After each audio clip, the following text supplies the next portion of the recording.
नमस्कार साथियों, स्वागत है आप सभी का एकलव्य पीसीएस में। और आज हम पढ़ेंगे 8 मई के 10 महत्वपूर्ण करंट अफेयर।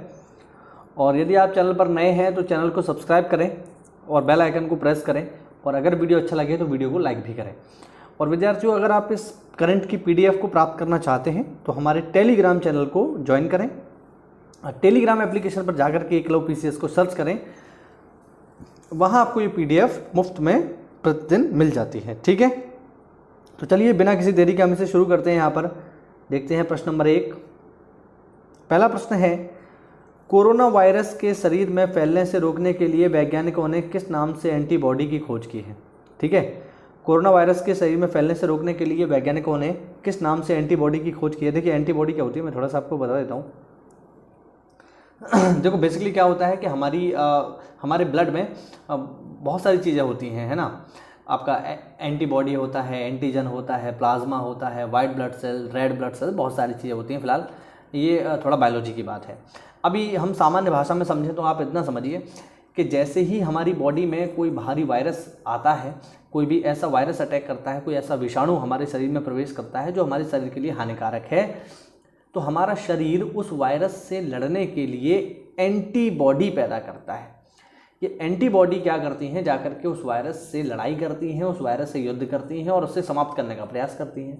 अगर समाप्त हो गया तब तो ठीक, और नहीं हो पाया और एंटीबॉडी समाप्त हो गई वो, तो आप बीमार पड़ जाओगे। बेसिकली होता ये है। ठीक है, अब कोरोना वायरस के शरीर में फैलने से रोकने के लिए वैज्ञानिकों ने एक एंटीबॉडी तैयार की है ना। ये ऐसी ही कुछ जो है कॉन्सेप्ट है आपका प्लाज्मा थेरेपी का भी है, मैं आपको बता दूं, जो मैं आपको पहले डिस्कस कर चुका हूं।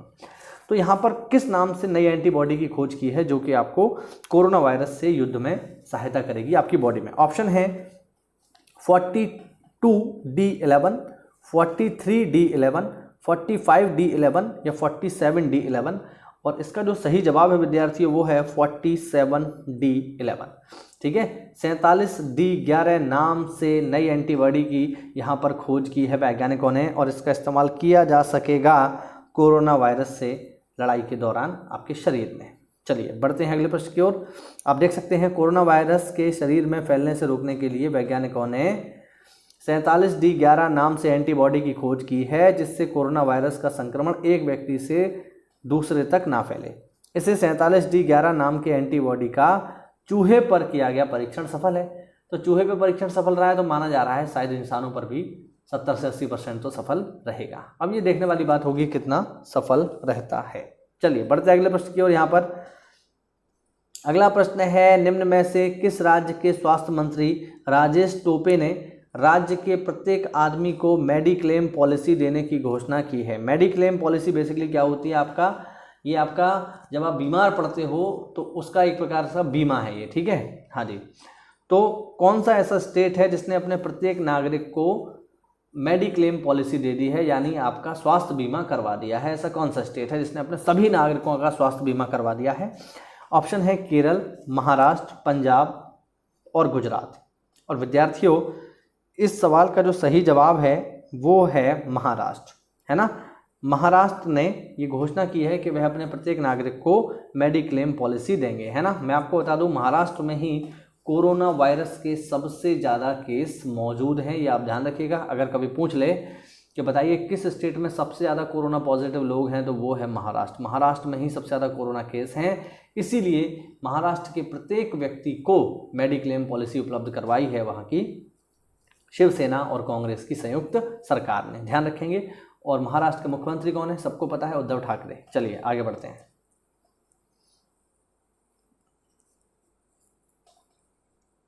देख सकते हैं आप लोग। अगला प्रश्न है प्रश्न नंबर 3। मंत्रिमंडल की नियुक्ति समिति ने श्रीकांत माधव वैद्य को किस तेल कंपनी का नया चेयरमैन नियुक्त करने की मंजूरी दे दी है। यानी प्रश्न ये है कि श्रीकांत माधव वैद्य जो हैं किस तेल कंपनी के नए चेयरमैन होंगे। ऑप्शन है IOC, OIL, SR ऑयल या इनमें से कोई नहीं। ठीक है, तो मैं आपको बता दूं कि जो श्रीकांत माधव वैद्य हैं ये आपका IOC मतलब इंडियन ऑयल कॉरपोरेशन के नए चेयरमैन होंगे। ठीक है, नए चेयरमैन होंगे ये इंडियन ऑयल कॉरपोरेशन के। आप देख सकते हैं मंत्रिमंडल की नियुक्त समिति ने श्रीकांत माधव वैद्य को सबसे बड़ी तेल कंपनी इंडियन ऑयल कॉरपोरेशन का नया चेयरमैन नियुक्त करने को मंजूरी दे दी है। वे जुलाई 2020 से कार्यभार ग्रहण करेंगे। उनका कार्यकाल 31 अगस्त 2023 तक होगा। ठीक है, ये भी ध्यान रखेंगे हम। आगे देखें प्रश्न नंबर 4, कोरोना वायरस की वजह से किसने इस बार ईमेल के द्वारा राष्ट्रीय खेल पुरस्कारों के दावेदारों के नामांकन मंगाए हैं? कोरोना वायरस की वजह से किसने इस बार ईमेल के द्वारा राष्ट्रीय खेल पुरस्कारों के दावेदारों से नामांकन मंगाए हैं? ऑप्शन है ओलंपिक संघ, बीसीसीआई, खेल मंत्रालय या नीति आयोग। और इस सवाल का सही जवाब है विद्यार्थियों खेल मंत्रालय। खेल मंत्रालय ने इस बार ईमेल के माध्यम से राष्ट्रीय खेल पुरस्कारों के दावेदारों से नामांकन मांगे हैं। ठीक है, खेल आप देख सकते हैं खेल मंत्रालय ने हाल ही में कोरोना वायरस की वजह से इस बार ईमेल के द्वारा राष्ट्रीय खेल पुरस्कार क्या होते हैं? जैसे राजीव खेल रत्न, ठीक है, अर्जुन पुरस्कार, द्रोणाचार्य पुरस्कार, ये सब जो है राष्ट्रीय खेल पुरस्कार होते हैं। तो इन पुरस्कारों के जो दावेदार हैं, जिनको लगता है कि हाँ हम इन पुरस्कारों को जीत सकते हैं, वो अपना आवेदन ऑनलाइन जमा कर सकते हैं खेल मंत्रालय की साइट पर। और इसकी जो अंतिम तिथि है वो है 3 जून। ठीक है, तो ये एक नया इनिशिएटिव है गवर्नमेंट के द्वारा कि अब जो है ऑनलाइन काम को बढ़ावा दिया जाए। ठीक है, ध्यान रखना इस बार जो राष्ट्रीय खेल पुरस्कार हैं वो ऑनलाइन आवेदन के द्वारा मंगाए गए हैं। चलिए बढ़ते अगले प्रश्न की ओर। अगला प्रश्न देखें यहाँ पर, केंद्र सरकार ने government e market place portal पर द सरस कलेक्शन की शुरुआत की है। विद्यार्थियों ये प्रश्न थोड़ा सा मिसप्रिंट है। ठीक है, हालांकि इसके ऑप्शन तो बिल्कुल ही गलत हैं ये, तो ऑप्शन को, ये गलत ऑप्शन है, मैं आपको पहले बता दूं। ठीक, इन्हें हम कट कर देते हैं। फिलहाल सवाल लेकिन महत्वपूर्ण है। केंद्र सरकार ने गवर्नमेंट ई मार्केट प्लेस पर किस शहर में द सरस कलेक्शन की शुरुआत की है? तो पहले तो ये किस शहर में नहीं होगा, क्योंकि जब गवर्नमेंट ई मार्केट पोर्टल है तो भैया शहर में क्यों होगा? बात समझ रहे हैं ना? गवर्नमेंट ई मार्केट प्लेस का मतलब हो गया ऑनलाइन। अब जब ऑनलाइन है तो किसी शहर में नहीं हो सकता, तो जब शहर में नहीं है तो फिर भैया दिल्ली, हैदराबाद, पुणे का तो कोई मतलब ही नहीं बनता। लेकिन सवाल महत्वपूर्ण है तो मैं इसकी व्याख्या कर देता हूं, है ना। जरा हम जान लेते हैं कि द सरस कलेक्शन क्या है। ठीक है, मैं आपको बता दूं ग्रामीण मंत्रालय ने GEM पर, GEM मतलब गवर्नमेंट ई मार्केट प्लेस, ठीक है, ग्रामीण मंत्रालय ने गवर्नमेंट ई मार्केट प्लेस जैसा कि लिखा हुआ है पर एक नया पोर्टल शुरू किया है। पोर्टल मतलब खिड़की, ठीक है, जिसमें कुछ नया काम होगा। एक नया पोर्टल शुरू किया है और उस पोर्टल का नाम है विद्यार्थियों द सरस कलेक्शन। ठीक है, द सरस कलेक्शन उस पोर्टल का नाम है। अब इस पोर्टल में क्या होगा तो मैं आपको बता दूं, इस पोर्टल में 11 राज्यों के जो ग्रामीण हैं, ठीक है, तो ग्रामीणों में, गांव में क्या होता है, स्वयं सहायता समूह होते हैं। ठीक है, गांव में स्वयं सहायता समूह होते हैं और वे स्वयं सहायता समूह क्या करते हैं, वे स्वयं सहायता समूह कुछ प्रोडक्ट्स बनाते हैं, है ना, गांव के कुछ स्पेशली प्रोडक्ट जो वहीं बनते हैं। ठीक है, तो इसमें क्या होगा विद्यार्थियों कि गांव के जो प्रोडक्ट्स हैं, ठीक है, ऐसे प्रोडक्ट्स को इस मार्केट प्लेस पर, इस पोर्टल पर उपलब्ध करवाया जाएगा। ठीक है, अब कितने को करवाया जाएगा तो डाटा मैं आपको दे देता हूं कि इसमें क्या होगा, इसमें 11 राज्यों के, ठीक है, इसमें 11 राज्यों के 442 उत्पादों को, इसमें 11 राज्यों के 442 उत्पादों को ऑनलाइन पोर्टल पर रखा जाएगा। ठीक है, द सरस कलेक्शन के अंतर्गत, जिससे लोग उन्हें खरीदेंगे और जब लोग इन 442 उत्पादों में से किसी को भी खरीदेंगे तो उसका पैसा उस व्यक्ति तक या उस संस्था तक पहुंचेगा जिसने इसको तैयार किया है। अब वो 11 राज्य कौन कौन से हैं अगर हम देखना चाहें तो मैं उनके नाम आपको बता देता हूं। वो 11 राज्य आप ध्यान से सुनिएगा, बिहार, छत्तीसगढ़, झारखंड, कर्नाटक, केरल, हिमाचल प्रदेश, महाराष्ट्र, ओडिशा, राजस्थान, यूपी और वेस्ट बंगाल। एक बार मैं रिपीट कर देता हूं, वो 11 स्टेट कौन कौन से हैं, बिहार, छत्तीसगढ़, झारखंड, कर्नाटक, केरल, हिमाचल प्रदेश, महाराष्ट्र, ओडिशा, राजस्थान, उत्तर प्रदेश, पश्चिम बंगाल। ये वो 11 राज्य हैं जिनके 442 उत्पादों को GEM यानी government e market place portal की दशरस पोर्टल पर इनको रखा जाएगा और ऑनलाइन बिक्री इनकी की जाएगी। ठीक है, ये ऑप्शन इसके गलत हैं, ध्यान रखना। ठीक है, मिसप्रिंट है ये सवाल। ठीक है, तो ध्यान रखेंगे दशरस कलेक्शन क्या है, किससे जुड़ा हुआ है, मैंने आपको सारी जानकारी दे दी, महत्वपूर्ण है, इसको आप लोग कहीं नोट कर लीजिएगा, बेहतर होगा। चलिए बढ़ते अगले प्रश्न की ओर।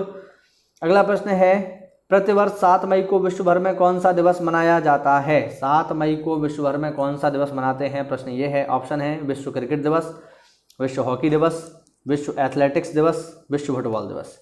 तो भैया 7 मई को मनाया जाता है विश्व एथलेटिक्स दिवस। ठीक है ना, वर्ल्ड एथलेटिक्स डे हम मनाते हैं 7 मई को। आप देख सकते हैं प्रतिवर्ष 7 मई को विश्व भर में खेलों को लोकप्रिय बनाने, स्कूल और संस्थाओं में प्राथमिक खेल के रूप में एथलेटिक्स को बढ़ावा देने के उद्देश्य से विश्व एथलेटिक्स दिवस मनाया जाता है। पहली बार यह दिवस 1996 में मनाया गया था। ठीक है, ध्यान रखेंगे हम इसे। ये है विश्व एथलेटिक्स दिवस 7 मई। बढ़ते हैं अगले प्रश्न की ओर। 7 मई 1907 में कहाँ पर इलेक्ट्रॉनिक ट्राम का संचालन शुरू हुआ था? ठीक है, ध्यान रखेंगे। यानी कहने का प्रश्न ये है कि 1907 में कहाँ पर ट्राम चली थी। ट्राम क्या होता है? ट्राम एक छोटी रेलगाड़ी होती है, ठीक है, जो शहर के बीच में चलती है रोड पर, है ना। रेलगाड़ी ही होती है लेकिन रोड पर चलती है, बाकायदा पटरियाँ भी होती हैं लेकिन वो शहर के बीचों बीच से होकर के जाती है। इसको हम बोलते हैं ट्राम। ठीक, तो कहाँ पर चली थी 1907 में ट्राम, ये पूछ रहा है। दिल्ली में, मुंबई में, कोलकाता में, इनमें से कोई नहीं। तो विद्यार्थियों इसका सही जवाब है मुंबई में। मुंबई में 1907 में इलेक्ट्रॉनिक ट्राम चली थी। ठीक है, 7 मई 1907 को बम्बई में इलेक्ट्रॉनिक ट्राम का संचालन शुरू हुआ।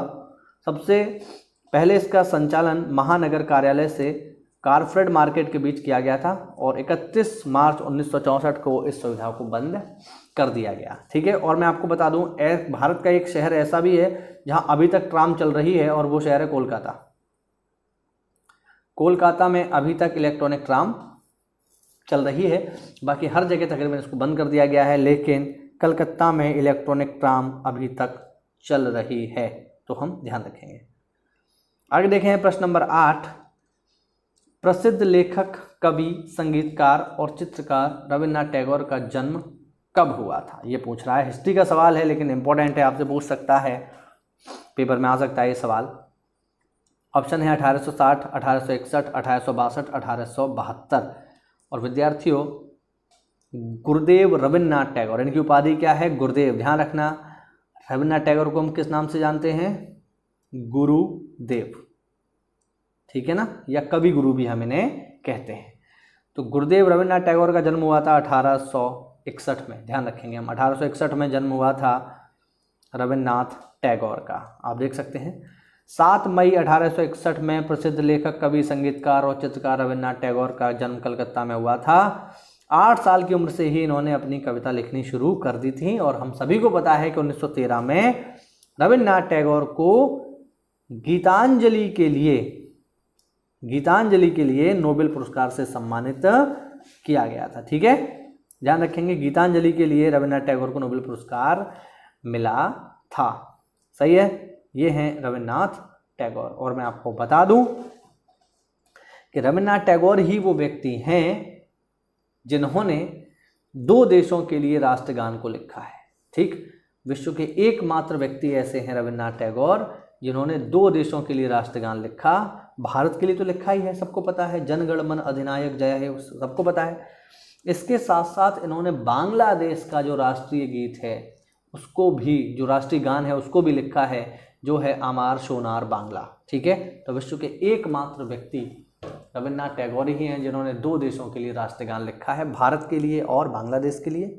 ठीक है, और यही वो व्यक्ति हैं जिन्हें 1913 में नोबेल मिला था। और मैं आपको बता दूं, भारत के ही नहीं बल्कि एशिया के ऐसे पहले व्यक्ति हैं जिनको नोबेल पुरस्कार प्राप्त हुआ था। भारत के तो पहले हैं ही, इसके अलावा एशिया में सबसे पहले नोबेल पुरस्कार जीतने वाले व्यक्ति रविन्द्रनाथ टैगोर ही थे। चलिए आगे देखते हैं। आगे देखिए प्रश्न नंबर 9, हाल ही में किस देश ने भारत से 1000 टन पैरासीटामोल का कच्चा माल मांगा है? ठीक है, किस देश ने हमसे 1000 टन पैरासीटामोल का कच्चा माल मांगा है? ऑप्शन है यूरोप, अमेरिका, दोनों या इनमें से कोई नहीं। यूरोप ने मांगा है, अमेरिका ने मांगा है, दोनों ने मांगा है या किसी ने नहीं मांगा है? तो फिलहाल इसको मांगा है यूरोप ने। हालांकि यूरोप कोई देश नहीं है, महाद्वीप है। तो यूरोपियन यूनियन ने हमसे जो है 1000 टन पैरासीटामोल कच्चा माल मांगा है। आप देख सकते हैं यूरोप ने भारत से पैरासीटामोल बनाने के लिए 1000 टन सक्रिय औषधि सामग्री की मांग की है। इस दवा का इस्तेमाल सामान्य तौर पर बदन दर्द व बुखार में किया जाता है। Pharmaceutical export promotion council of India के अध्यक्ष दिनेश दुआ ने बताया है कि राष्ट्रीय औषधि मूल्य निर्धारक प्राधिकरण ने यूरोप को ये दवा निर्यात करने की मंजूरी दे दी है। ठीक है, तो हम यूरोप को 1000 टन पैरासीटामोल बनाने के लिए कच्चा माल उपलब्ध करवाएंगे। चलिए बढ़ते हैं अंतिम प्रश्न की ओर। हाल ही में किस आईआईटी ने जीवाणु नाशक मास्क तैयार किया है? कौन सा आईआईटी है जिसने जीवाणु नाशक मास्क बना लिया है? और वो आईआईटी है विद्यार्थियों, ऑप्शन है IIT Delhi, Bhopal IIT, Madras IIT, इनमें से कोई नहीं। तो विद्यार्थियों इस सवाल का सही जवाब है दिल्ली आईआईटी। आईआईटी दिल्ली ने वो मास्क तैयार कर लिया है जो जीवाणु नाशक है। आप देख सकते हैं व्याख्या में, आईआईटी दिल्ली के शोधकर्ताओं ने जीवाणु नाशक मास्क तैयार किया है। ठीक है, यह कोरोना से जंग कर रहे देशवासियों के लिए मजबूत सुरक्षा कवच है। इसे ठंडे पानी और डिटर्जेंट से धोकर 50 बार तक इस्तेमाल किया जा सकता है। इसके 2 मास्क की कीमत 299 रुपये होगी। ठीक है विद्यार्थियों, तो ये थे 7 मई के महत्वपूर्ण करंट अफेयर। ठीक है, अब वीडियो अच्छा लगा हो तो कमेंट बॉक्स में हमें बताएं वीडियो आपको कैसा लगा। ठीक है, और अगर कोई डाउट हो तो कमेंट में पूछना ना भूलें। चलिए विद्यार्थियों आज के लिए इतना ही रखते हैं, मिलते हैं अगली क्लास में। स्टे होम, स्टे सेफ, जय हिंद, जय भारत।